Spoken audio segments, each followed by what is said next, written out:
Periksa dulu. Sudah ada ilmu. Alhamdulillah. Lumayan. Alhamdulillah. Assalamualaikum warahmatullahi wabarakatuh. Waalaikumsalam. Alhamdulillahirabbil alamin. Wa bihi nasta'inu wa nastahdihi wa na'udzu billahi min shururi anfusina wa min sayyiati a'malina. Man yahdihillahu fala mudilla lahu wa man yudlilhu fala hadiya lahu. Asyhadu an la ilaha illallah wahdahu la syarika lahu wa asyhadu anna Muhammadan abduhu wa rasuluh. La nabiyya wa la rasula ba'da. Amma ba'du. Allahumma ajibna ma yanfa'una wanfa'na bima 'allamtana wa zidna ilma ya rabbal alamin. Alhamdulillah, kita bersyukur dengan memuji Allah Subhanahu wa taala.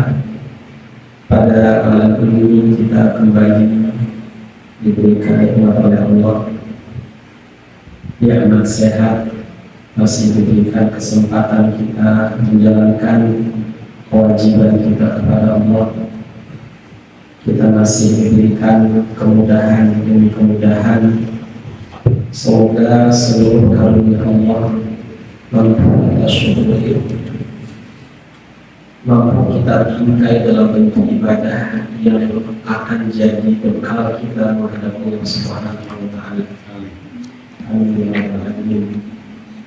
Salawat dan salam kita kirimkan untuk Nabi Muhammad sallallahu alaihi wasallam beserta keluarganya, sahabatnya, dan siapa saja yang mengikuti tuntunan beliau sampai akhir zaman.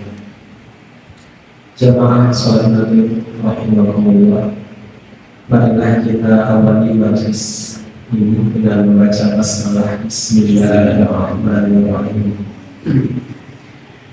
Tema kita pada malam ini terkait dengan bulan Rabiul Awwal yang dikenal dengan bulan kelahiran Nabi, bulan Maulid, bulan Maulid. Maka ada baiknya kita membahas pada waktu ini, semoga waktunya cukup. Kita akan bahas tentang bagaimana bentuk kecintaan kita dengan Nabi kita Muhammad Sallallahu Alaihi Wasallam. Atau mungkin kita bikin satu pertanyaan, mengapa kita harus cinta dengan Nabi? Mengapa kita harus cinta kepada Nabi Muhammad Sallallahu Alaihi Wasallam? Kita perlu bahas ini karena bulan Rabiul Awwal mengingatkan kita akan lahirnya Nabi kita. Di dalam sejarah disebutkan bahwa Nabi kita itu dilahirkan di bulan Rabiul Awwal, tanggalnya itu khilafiyah, jadi ada ragam pendapat. Ada yang mengatakan tanggal 9 Rabiul Awwal, ada yang mengatakan 10 Rabiul Awwal, ada juga yang mengatakan 12 Rabiul Awwal. Ini yang lebih masyhur, yang lebih dikenal. Kelahiran Nabi itu pada tanggal 12 Rabiul Awwal di tahun gajah. Kenapa disebut dengan tahun gajah? Jawabannya adalah karena memang angka tahun itu belum ada, tapi untuk nama bulan sudah ada. Tahun keberapa.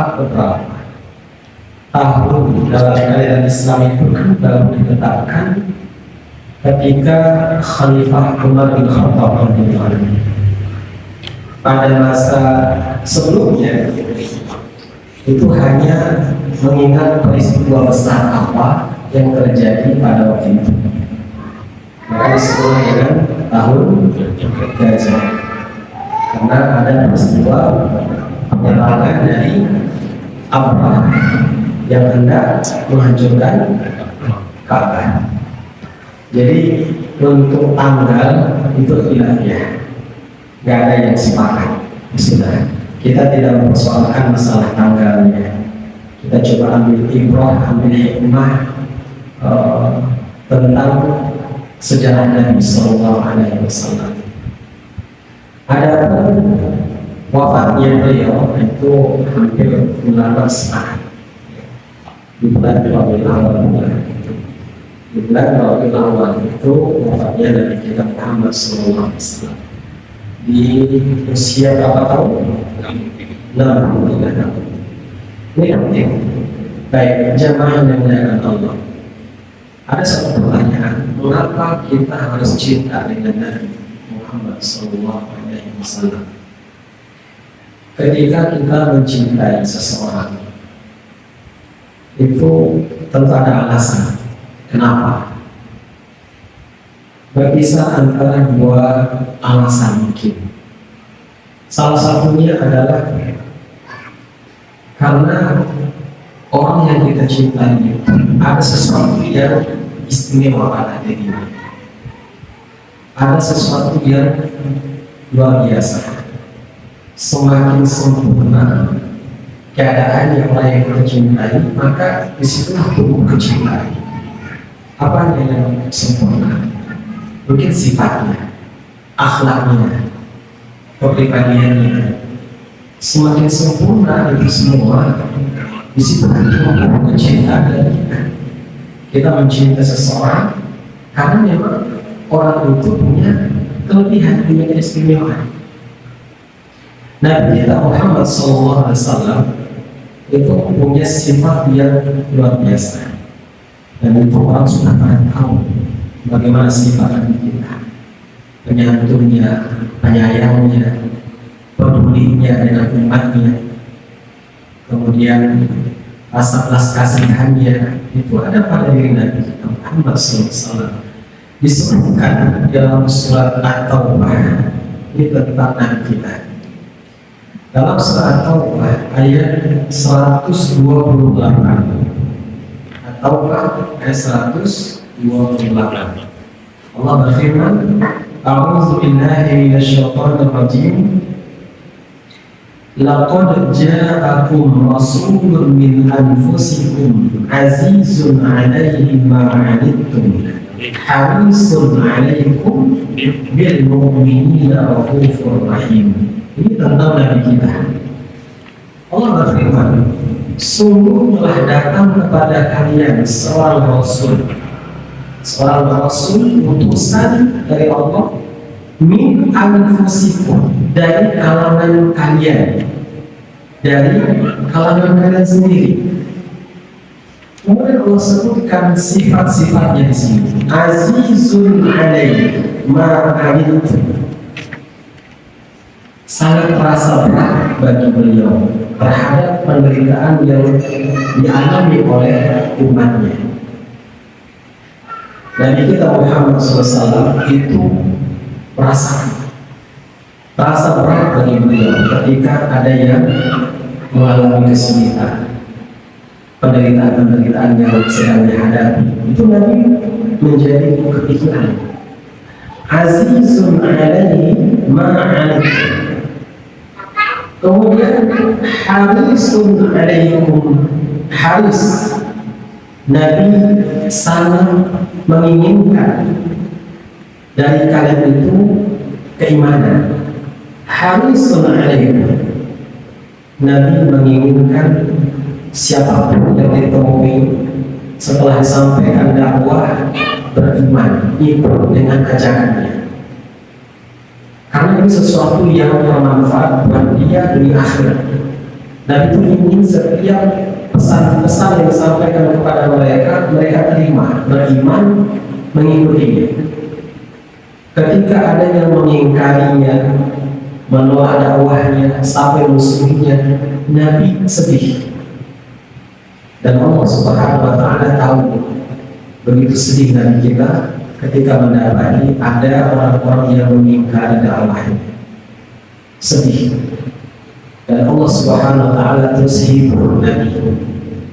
fa inna ma'alaikal balagh wa 'alaina al-hisab.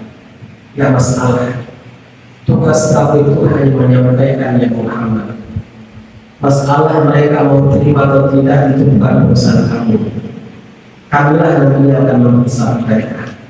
Tapi Nabi kepikiran, sedih Nabi ketika mereka menolak dakwah. Karena sesuatu yang disampaikan waktu itu yang dibawa oleh Nabi adalah yang akan menyelamatkan diri mereka, yang akan mendapatkan kebahagiaan. Kalau ini diikuti, mereka akan bahagia, mereka akan selamat dunia akhirat. Ternyata mereka mengerti. Maka Nabi sedih terhadap kejadian itu. Kemudian disebutkan juga sifat Nabi kita, bil mu'minina raufur rahim. Bil mu'minina raufur rahim. Punya sifat kasih sayang terhadap orang beriman. Sifat Nabi kita. Dan kita diajarkan supaya berkasih sayang dengan sesama orang beriman. Dari mana asalnya kita? Kalau dia orang beriman, kita berkasih sayang. Kita nggak kenal daerahnya, kita nggak kenal namanya, tapi dia orang beriman. Itu adalah saudara kita. Berkasih sayang dengan sesama orang beriman. Itulah yang diajarkan oleh Nabi kita Muhammad SAW. Jadi kenapa kita mencintai Nabi? Karena ada sesuatu yang lebih dari beliau.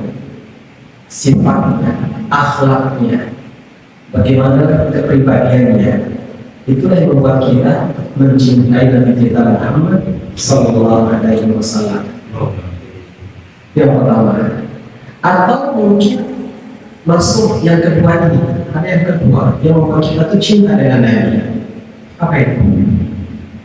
Ketika kita mencintai beliau itu ada faedahnya, ada manfaatnya, ada untungnya buat kita.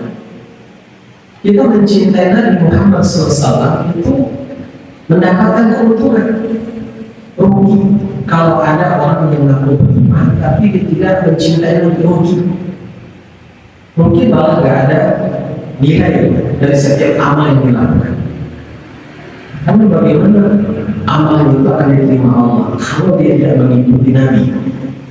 Syarat diterimanya amal sudah jelas. Ya, ikhlas karena Allah, kemudian mengikuti Nabi. Kalau tidak mengikuti Nabi, bagaimana Allah akan menerima amalnya? Jadi ada faedah, ada manfaatnya ketika kita mencintai dan kita Muhammad SAW. Lihat di dalam surat Ali Imran ayat 31, Allah berfirman, A'udzu billahi minasyaitonir rajim. Qul in kuntum tuhibbunallaha fattabi'uni yuhibbukumullahu wa yaghfir lakum dzunubakum wallahu ghafurur rahim. Yang artinya, katakanlah ya Muhammad.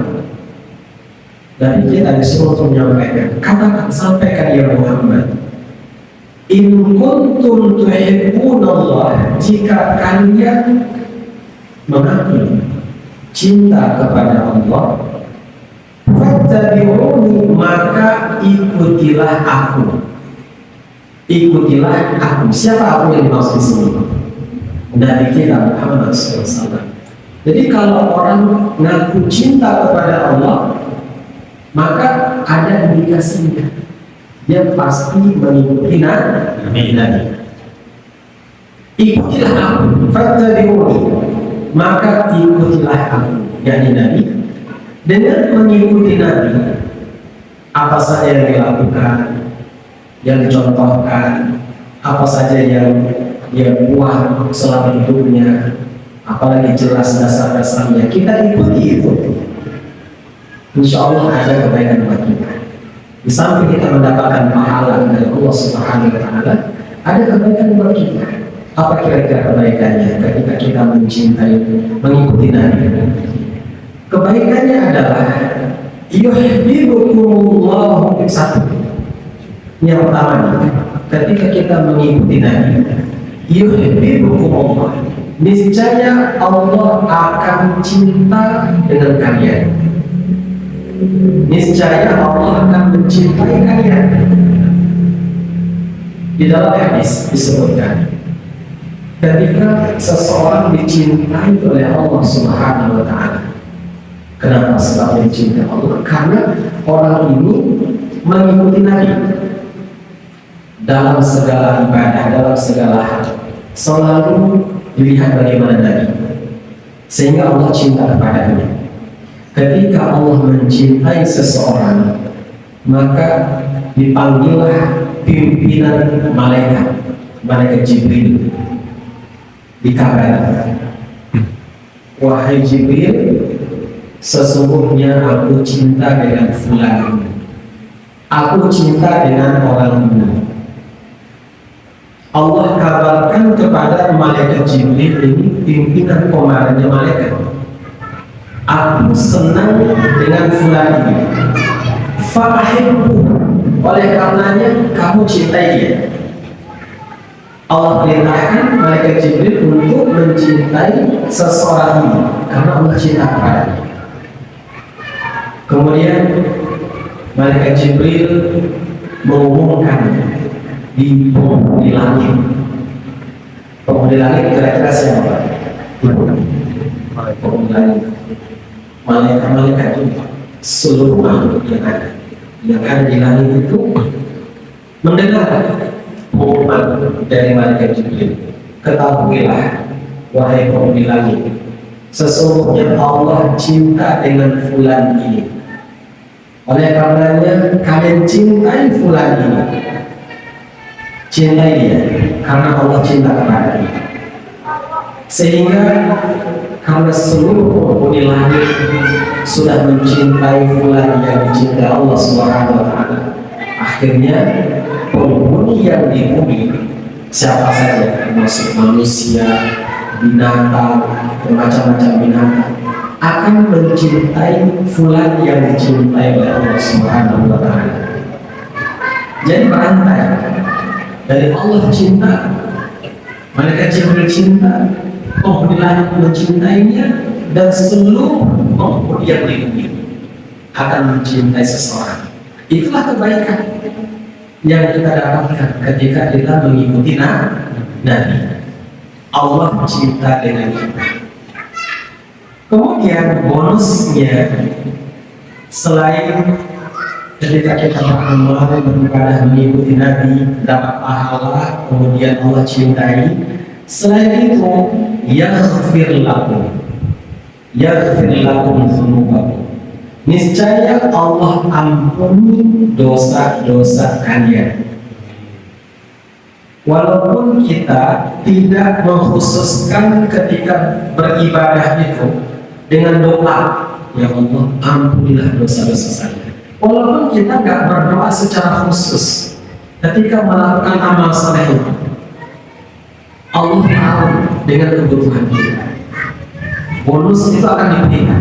Kita punya dosa, kesalahan apa yang pernah diperbuat dulunya, tentunya bukan dosa yang besar. Kalau dosa yang besar dilakukan, nggak bisa terhapus dengan mengikuti Nabi. Jadi yang dimaksud di sini dosa yang terhapus itu nanti yang akan diampuni oleh Allah adalah dosa-dosa yang kecil, dosa-dosa yang dia tidak sengaja, dia nggak tahu kalau dia dosa. Dengan mengikuti Nabi, mengikuti sunnahnya, itu akan diampuni dosa-dosa kita. Yaghfir lakum dzunubakum, wallahu ghafurur rahim, dan Allah Maha Pengampun lagi Maha Penyayang. Allah Maha Pengampun lagi Maha Penyayang. Sering kita temukan dalam Al-Quran dua nama Allah ini bergandengan, Ghafur dan Rahim. Kenapa? Apa hikmahnya? Allah Maha Pengampun, Allah Maha Penyayang. Siapapun dari hambanya yang beristighfar, yang bertobat kepada Allah atas dosa-dosa yang pernah dilakukan, akan disayang oleh Allah, akan diberi rahmat. Jadi Allah enggak marah, Allah enggak benci dengan hambanya. Manusia sekali tersakiti hatinya, terlukai hatinya, datang minta maaf, waktu mungkin pertama dia agak berat untuk menghilangkan cacat yang pernah adanya. Bagi Allah Subhanahu wa Ta'ala ada semua doa. Kalau memang dia taubatan nasuha, apabila hamba itu taubatan nasuha, insya Allah Allah akan hapuskan. Allah akan sayangi hamba. Allahu Ghafurur Rahim. Baik, ini di antara kebaikan yang kita dapatkan ketika kita mencintai Nabi Sallallahu Alaihi Wasallam. Sebagai bentuk cinta kita kepada Nabi, tentu kita akan ingat selalu beliau. Kita ingat beliau dengan mengucapkan sholawat, bersolawat untuk Nabi. Ketika kita bersolawat untuk Nabi Muhammad SAW, apa kebaikan yang kita dapatkan? Apa kira-kira? Allah bersolawat untuk kita sampai 10 kali. Sekali kita bersolawat untuk Nabi, Allah bersolawat untuk kita lebih dari itu sampai 10 kali. Maknanya Allah bersolawat kepada seorang hamba yang telah bersolawat kepada Nabi adalah Allah akan berikan rahmat-Nya, Allah akan turunkan keberkahan kepadanya karena dia bersolawat kepada hamba yang dipilih oleh Allah Subhanahu wa Ta'ala. Itulah Nabi kita Muhammad Sallallahu Alaihi Wasallam. Maka kalau kita ingin mendapatkan kecintaan dari Allah Subhanahu wa Ta'ala, mendapatkan kebaikan rahmat dari Allah, perbanyak salawat untuk Nabi, perbanyak salawat untuk Nabi Muhammad Sallallahu Alaihi Wasallam.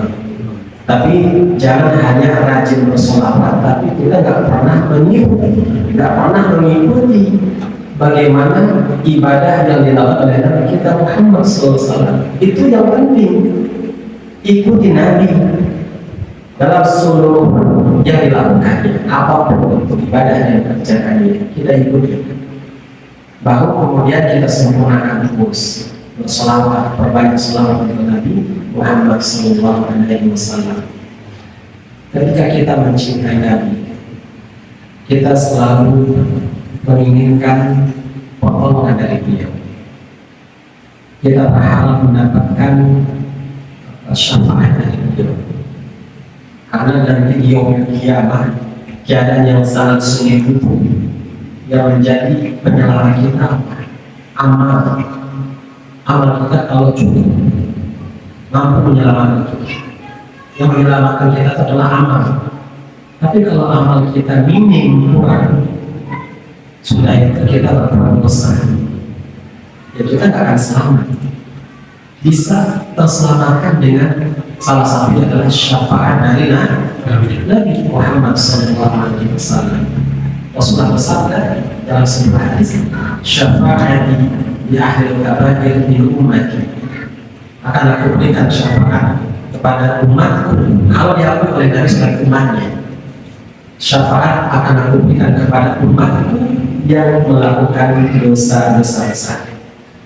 Itu kalau diakui oleh Nabi Muhammad SAW. Jamaah yang dimuliakan Allah, kecintaan kepada Nabi Muhammad SAW di generasi sahabat dulu, kalau kita lihat, mereka begitu dengar Nabi berada di mana, mereka langsung mendekat, selalu ingin dekat dengan Nabi. Di mana keberadaan Nabi, maka mereka mendekat kepada Nabi. Bahkan tidak hanya di dunia, mereka datang kepada Nabi. Sahabat, ini generasi sahabat. Ya Rasulullah, kalau di dunia kami rindu cinta dengan Engkau, kami bisa bertemu dengan Engkau, dekat dengan Engkau. Bagaimana nanti di akhirat? Bagaimana nanti di akhirat? Ya Rasulullah, di mana Engkau tempatnya tinggi sekali. Tempatnya Nabi adalah al-wasilah. Al-wasilah itu adalah tempat yang tinggi buat Nabi. Ingat mungkin doa yang dibaca dalam sesudah azan, Azan berkumandang, kita baca doa sesudah itu. Allahumma Rabba hadhihi da'wati tammah was-salatil qa'imah terus ati sayyidina Muhammadanil wasilah. Ati sayyidina Muhammadanil wasilah. Yang artinya, ya Allah, berikanlah kepada Muhammad al-wasilah. Al-wasilah itu tempat yang tinggi. Jadi sahabat dulu itu mereka sampaikan kepada Nabi, kalau di dunia kita bisa bertemu dengan engkau ya Nabi, bagaimana dengan di akhirat, tempat tertinggi, bagaimana kami akan bertemu dengan engkau? Kami ingin selalu bertemu dengan engkau ya Rasulullah. Kemudian Nabi membaca bagaimana perasaan sahabat ini, sehingga disampaikan sebuah sabda kepada beliau, innaka anta ma'aman ahbab, yang hadisnya anta ma'aman ahbab, kamu akan dikumpulkan bersama siapa yang kamu cintai. Gak usah khawatir, intinya Nabi katakan gak usah khawatir, kamu nanti akan dikumpulkan bersama siapa yang kamu cintai. Kalau memang engkau cinta dengan aku, maka nanti akan dikumpulkan oleh Allah bersama Nabi. Itu makna dari anta ma'aman ahbab, kamu akan dikumpulkan bersama orang yang kamu cintai. Maka kasihan sekali kalau ada orang yang beriman gak cinta dengan nabinya, gak cinta dengan orang-orang beriman, malah yang dicintai orang-orang ahli maksiat, orang-orang yang berbuat dosa. Ahli maksiat, orang berbuat dosa itu nanti akan ditempatkan di neraka. Kalau kita mencintai orang itu, tokoh itu, rugi kita, karena nanti kita akan dikumpulkan bersama mereka, karena mereka kita cintai. Makanya rugi sekali kalau seseorang yang beriman dia tidak cinta dengan Nabi Sallallahu Alaihi Wasallam. Ada dalam satu riwayat juga, seseorang datang kepada Nabi, ya Nabi, dia bertanya, mata sa'ah ya Rasulullah, kiamat itu kapan terjadinya? Ditanyakan tentang kiamat, kapan terjadinya kiamat. Lalu Nabi malah bertanya lagi, ma'adatalaha, kamu bertanya tentang kiamat, apa kamu sudah siap? Apa yang sudah kamu kumpulkan? Yang sudah kamu persiapkan itu apa untuk kiamat itu? Katakanlah kiamat sughra, karena kiamat ada dua, kiamat sughra dan kiamat kubra. Kiamat sughra adalah kematian. Ketika seseorang sudah wafat, meninggal, berarti dia sudah menemui kiamatnya. Dan kiamat kubra ketika nanti alam dirusak semuanya, langit terbelah, air laut tumpah, bumi muntahkan isinya, gunung terbang, kiamat kubra. Jadi Nabi bertanya kepada orang itu, apa yang kamu siapkan untuk menghadapi kiamat? Jawaban orang itu adalah, saya tidak punya persiapan apa-apa dalam muslim, kecuali kecintaanku kepada Allah dan kepada engkau ya Rasulullah. Cuma itu modal saya, modal menghadapi kematian itu, kiamat itu. Cinta kepada Allah dan cinta kepada Rasulullah SAW. Maka saya sampaikan juga, anta ma'aman ahbab, engkau akan dikumpulkan nanti bersama siapa yang engkau cintai. Maka sahabat Anas bin Malik begitu dengar pesan Nabi itu, anta ma'aman ahbab, kamu akan dikumpulkan bersama orang yang kamu cintai, senang sekali. Jadi sahabat waktu itu terhibur, gembira, karena nanti di akhirat insya Allah akan dikumpulkan bersama Nabi.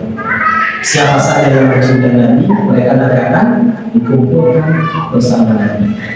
Mencintai sahabat Abu Bakar, mencintai sahabat Umar bin Khattab.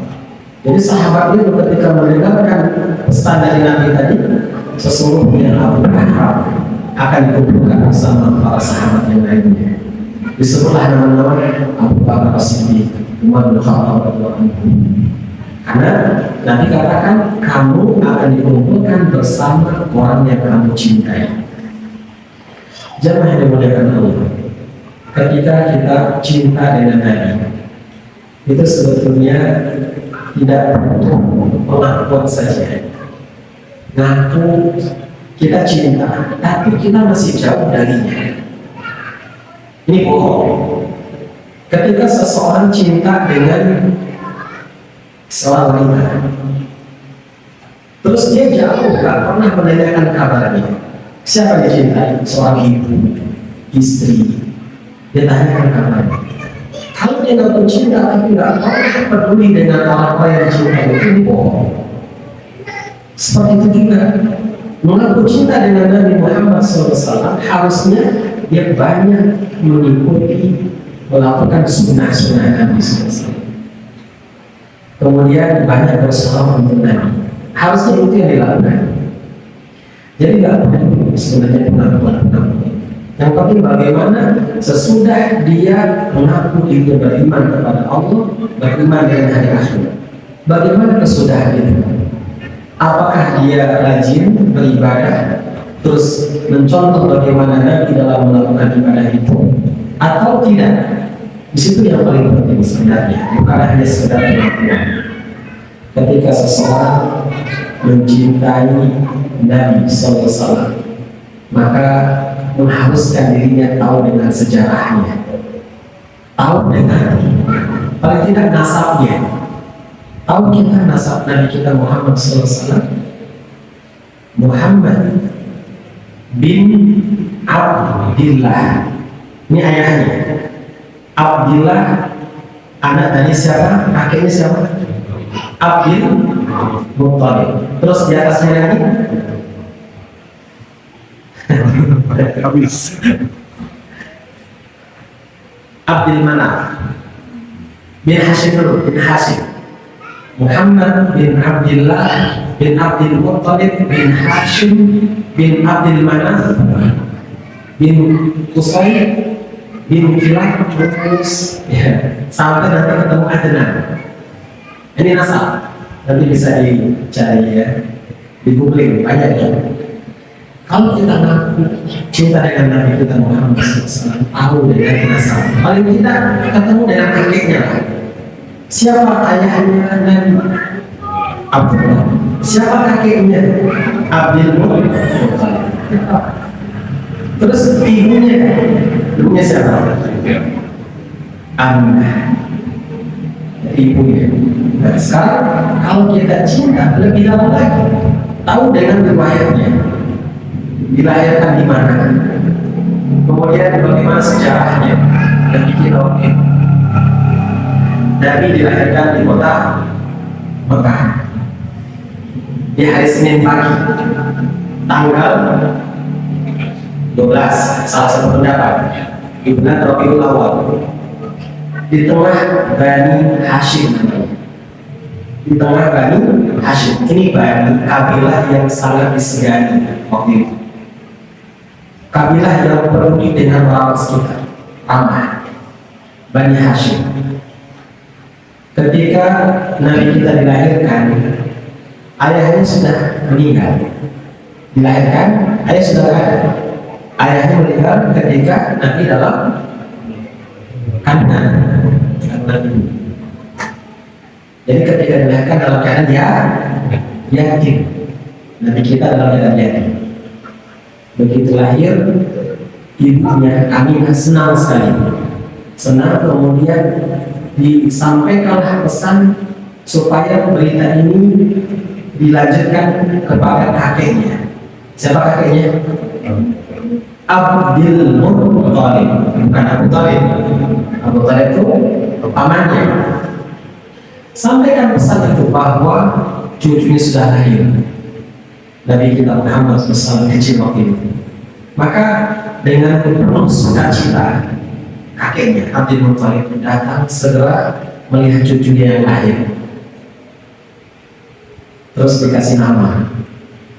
Namanya siapa? Muhammad. Itu nama yang belum pernah ada. Itu Pak, pertama kali Muhammad. Jadi itu nama belum pernah ada. Kalau pernah ada Ahmad, Muhammad belum. Jadi Muhammad itulah pertama kali nama Nabi kita Muhammad SAW. Senang sekali kakeknya ini. Kemudian sesuai dengan tradisi orang Arab waktu itu, setiap ada yang seorang wanita melahirkan, maka setelah disusui anaknya, ini tradisi, wanita itu mencari wanita lain untuk menyusui anaknya. Itu tradisi. Tujuannya apa? Banyak. Di antaranya untuk menghindari dari penyakit yang menular, yang menjala waktu itu. Jadi supaya anak yang lain itu selamat, dijauhkan dari ibunya setelah disusui sama ibunya. Yang kedua, mereka mencari tempat-tempat yang di pedalaman supaya anak yang disusui itu terlatih dengan bahasa Arab, bahasa fasohah. Jadi bahasa itu masih terjaga di bagian pedalaman-pedalaman. Itu tradisi. Maka untuk Nabi kita Muhammad SAW kecil kala itu juga demikian. Dicarilah wanita untuk menyusui Muhammad SAW kecil waktu itu. Ketemulah wanita yang pertama menyusui adalah, itu yang kedua. Yang pertama menyusui adalah Suwaibah. Namanya Suwaibah. Suwaibah dalam menyusui, terus dilanjut dengan Halimatus Sa'diyah, dibagi-bagi namanya. Halimatus Sa'diyah menyusui sampai di usia 5 tahun atau 6 tahun. Yang menyusui tentu dengan masa penyesuaian. Setelah itu terus bersama Halimatus Sa'diyah. Di usia 5 tahun atau 6 tahun, Halimatus Sa'diyah itu merasa takut, khawatir kalau Muhammad SAW kecil waktu itu masih bersamanya, karena ada peristiwa yang membuat dia takut. Halimatus Sa'diyah takut. Apa itu peristiwanya? Dibelah dadanya waktu usia 5 tahun, dibelah dada Nabi, dikeluarkan, dicuci dengan air Zam-Zam. Siapa yang melakukan itu? Malaikat Jibril. Tapi anak-anak yang melihat, karena waktu itu Muhammad SAW sedang bermain-main dengan anak-anak yang lain, ketakutan, sehingga melapor kepada orang tua, Muhammad sudah dibunuh, Muhammad sudah dibunuh. Sampailah kepada Halimatus Sa'diyah, ini bahaya. Karena cemas, khawatir, lalu segera dipulangkan kepada ibunya. Siapa? Aminah. Usia berapa itu? 5 tahun atau 6 tahun. Jadi kembali ke kemampuan ibunya Aminah. Lalu setelah sampai di ibunya Aminah, teringat dengan suaminya yang sudah meninggal, dikuburkan di mana? Di Madinah.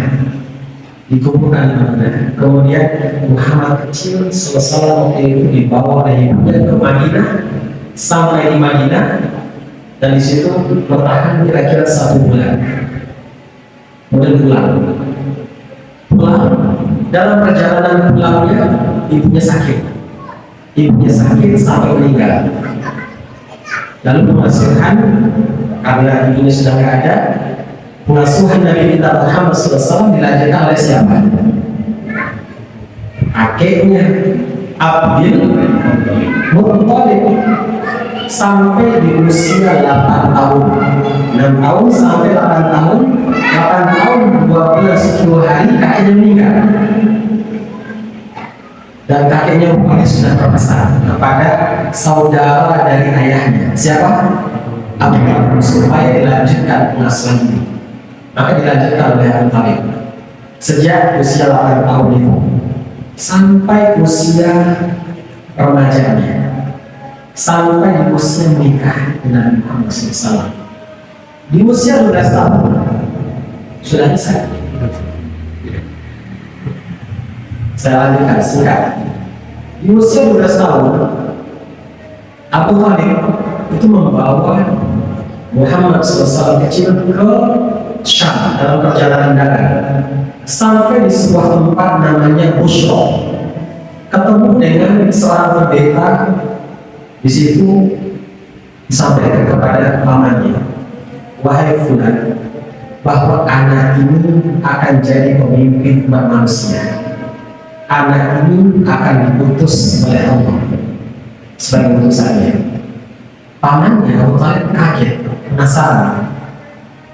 Kok begitu? Dari mana kamu mengatakan itu? Iya, sejak kamu datang tadi, Abu Thalib dengan rombongan dagangnya, di situ ada Muhammad SAW. Sejak kamu datang, pepohonan pada tunduk, batu-batu juga tunduk. Ditambah lagi, pendeta itu mendekati Muhammad SAW yang kecil, remaja waktu itu. Dilihat ada cincin nubuah di bagian pundaknya, sehingga tambah yakin bahwa ini adalah bakal jadi Rasul, utusan Allah. Kemudian pendeta itu memberikan wanti-wanti, segera bawa pulang, jangan dilanjutkan perjalanan, karena nanti kalau ketemu sama orang Yahudi nggak aman. Maka kembali pulang Abu Thalib dengan Muhammad SAW dengan rombongannya. Jadi nggak melanjutkan perjalanan dagangnya sampai di usia 25 tahun kurang lebih, usia yang sudah remaja. Nabi Muhammad SAW berdagang ke Syam dengan modal apa? Karena dapat upah, dapat untung dari perjalanan menemani Khadijah waktu itu. Tahu Khadijah siapa? Tahu Khadijah? Wanita saudara kaya raya.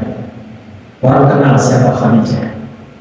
Selama dalam perjalanan dagang bersama Khadijah itu, Nabi kita jadi pembantunya, dapat untung, sehingga dikumpulkan buat modal dagang sendiri. Jadi Nabi kita waktu itu usia 20 tahun lebih, itu kerjaannya sebagai pedagang dan sebagai pengembala juga, mengembalakan ternak orang Mekah. Dari situ mendapatkan upahnya sampai di usia lebih 40 tahun. Tapi sebelumnya karena Khadijah kagum dengan akhlaknya Nabi kita Muhammad SAW, dalam perjalanan dagang itu senang dengannya, lalu disampaikan, tolong sampaikan pesan ini lewat seorang wanita bahwa saya senang dengan Muhammad. Ternyata sampai Nabi Muhammad SAW bahwa Khadijah senang dengannya, setuju. Nabi kita senang. Kemudian datanglah sampaikan kabar itu kepada paman-pamannya Nabi Muhammad SAW. Akhirnya Khadijah dilamar oleh Nabi Muhammad SAW di usia berapa? 25 tahun, dan Khadijah di usia 40 tahun.